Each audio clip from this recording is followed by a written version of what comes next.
Medyo sabi po zero daw yung budget ng para sa MOE, yung Gensan. Zero Parang budget. kwento-kwento lang yan. There's no such thing as zero MOE. There's no such thing as zero budget either. Pero wala raw pong AIX or MAIF, yung Gensan. Ma'am, that's impossible. Saan mo yan narinig? Yun po ang sabi ni... Ipa-verify mo muna dapat. Yun po ang sabi ni Kong Lidiste. Hindi, sabi. Yan ang sinabi mo. Yan ang narinig mo. Verify mo ba?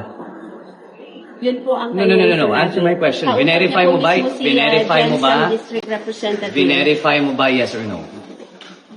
Okay, so Kaya next time, sa kanya, ma'am, i-verify muna natin bago natin itanong para hindi lang kwento.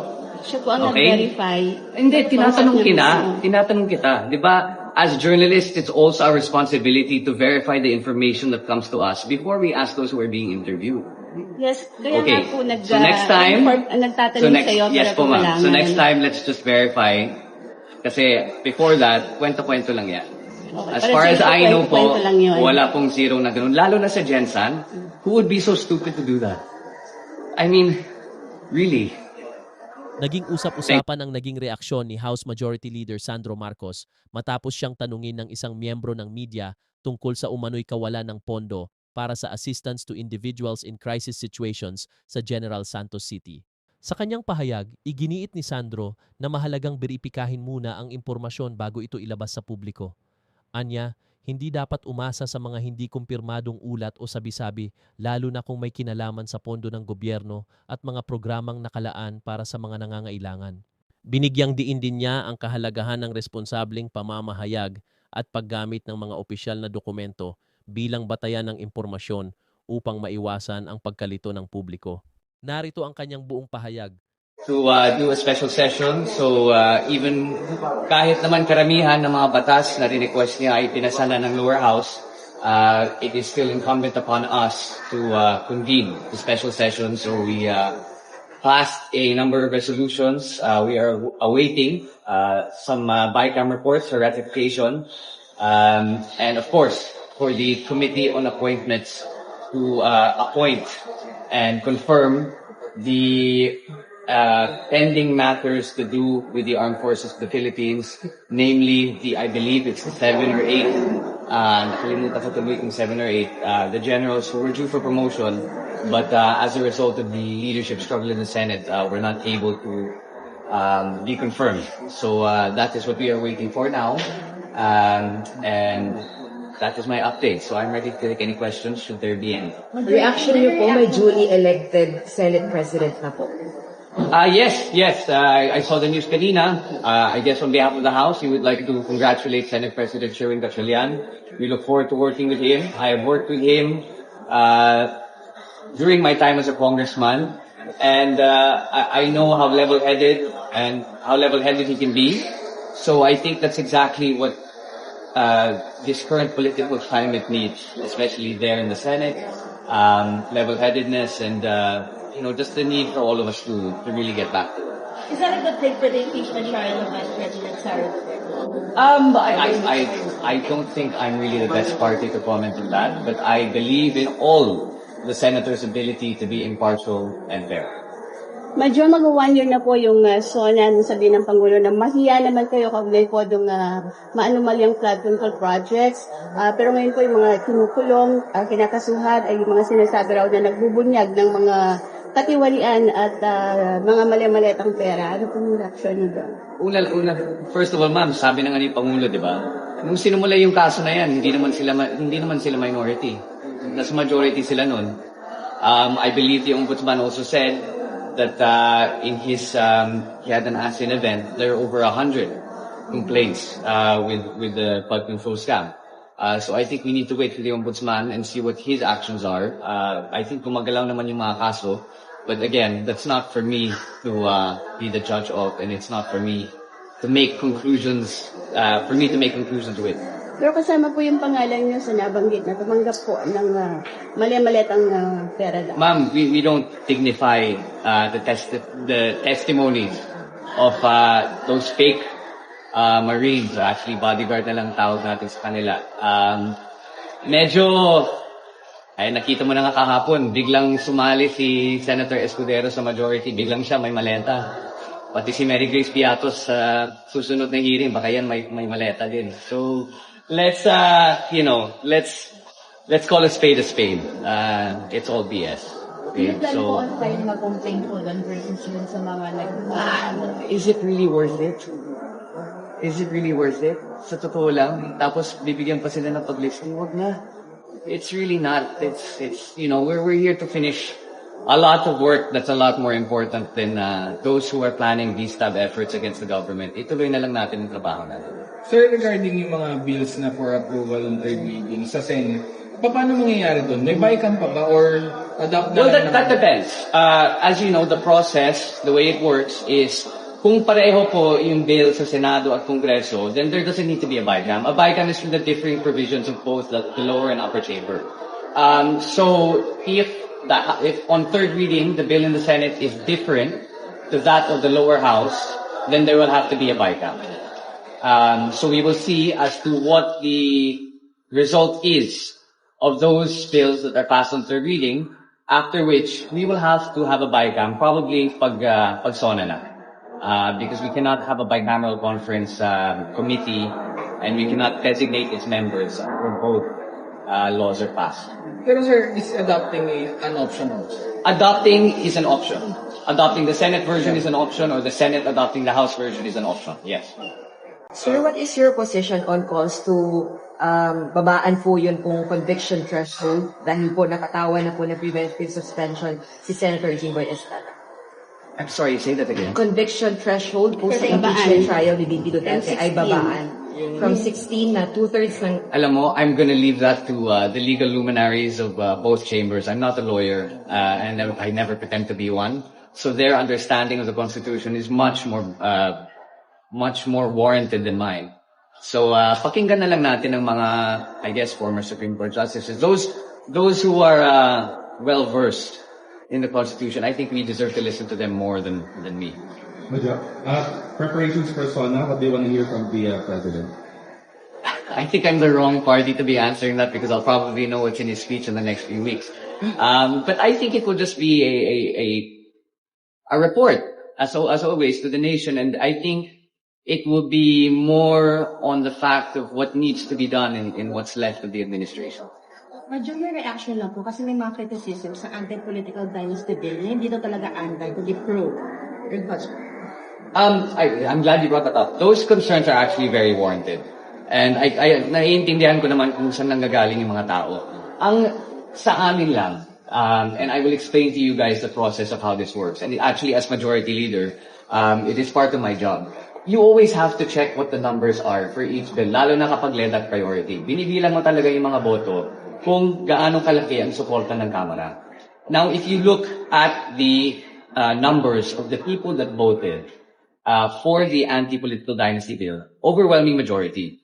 Now, the way it works is you consult the party leaders before the vote.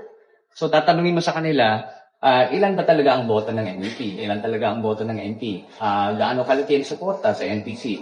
And it becomes a consultative dialogue between the leadership and the party leaders to check how much support there is for that said bill. I am of the opinion, and nakita naman talaga namin, na should you make that bill stricter and more constrictive, nawawala yung suporta ng lower house.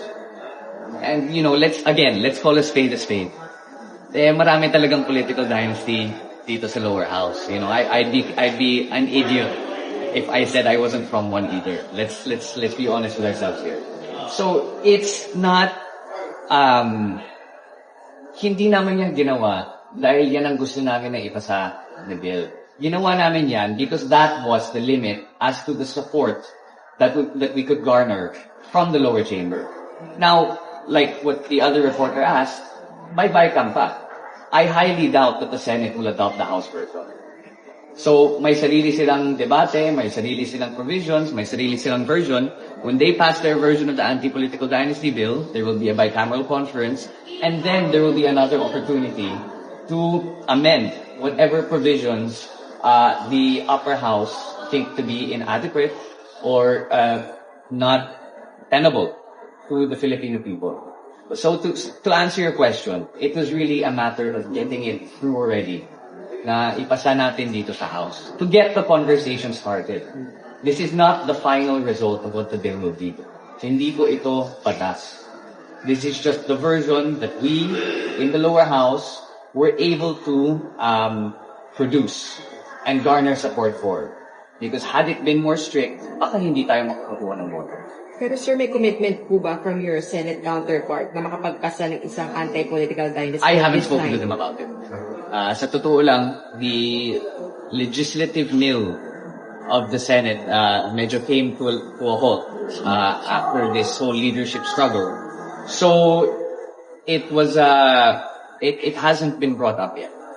But what's good is that now that these problems with the leadership have been fixed, I have no doubt that under SP Gatchalian, the Senate will get back to work. And we have a month and a half, I think, until the SONA. So that's a lot of time to convene with our Senate counterparts, see what the priorities are for the incoming session after the SONA, and really make sure that we buckle down and provide laws that the Filipino people will get. Sir, sa Senate version, meron po dong provision, pagbabawal yung succession. Your thoughts on that? Personally, I honestly, I've been so caught up with making sure this bill passes in the House that I haven't had a chance to read the Senate version. So I don't want to comment on the Senate version yet.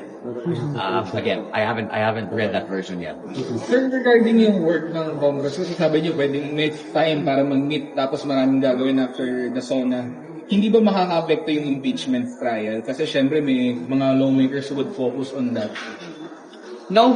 I think if you looked at the schedule and the calendar that was suggested for the Senate, and I think you guys can get mapasin sa balita. I saw that in the news.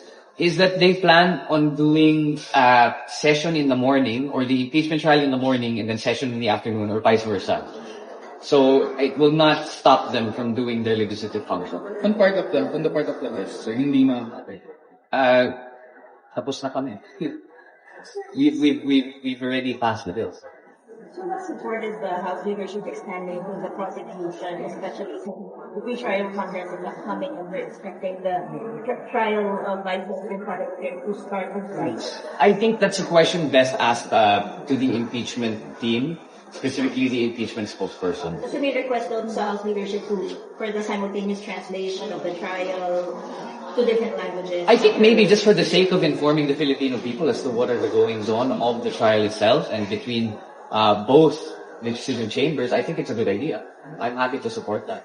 Pero to be clear lang po, wala pang directive sa House leadership sa House Prosecution Committee tungkol sa impeachment.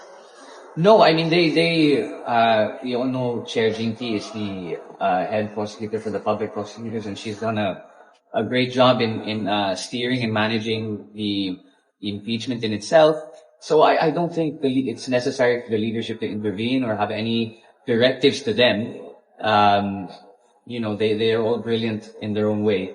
So I think just leave them be and let them do what they have to do. Again, because of who I am and my relation to the president, I'm not in the best place to comment on the impeachment. Diba? Kasi kung sasabihin ko sa inyo na, talagang malakas ang kaso nila, of course, sasabihin niyo yan dahil anak siya ng Pangulo. Kung sasabihin ko mahina, hindi, nagkukunwari lang yan dahil namumuliti ka.